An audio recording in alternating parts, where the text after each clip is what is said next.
这应该是我目前用过占地最小、最好收纳、最好展开的一个烽火台了。之前我们都会买一些烽火台，因为在野外或者在这种营地、草地上是不允许直接生木炭火的。有了这个东西，大家看到了吧？我刚才展示了一遍，1秒钟收纳，1秒钟站起来。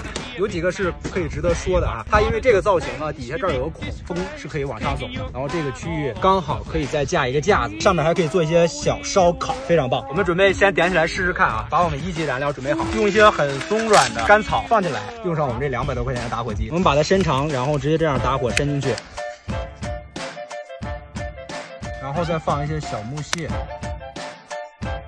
这个烽火台设计的非常巧妙，我们在4处缝隙里边都可以进风，然后它中间其实有一个孔，4处的风就会往上吹进来足够的这个空气，然后进行燃烧。所以我们其实刚才什么都没管，把这些木柴往上一放，它自己就已经燃起来了。这个产品设计原型其实是在海外，但是国内做这个尺寸呢，可能比海外的要小。我觉得这个尺寸如果要是人很多的话，显得不太够用。但是这个价格呢，真的是便宜，它比海外的产品可能低了2/3。就这样一个烽火台，你带出去玩篝火，这不挺好的吗？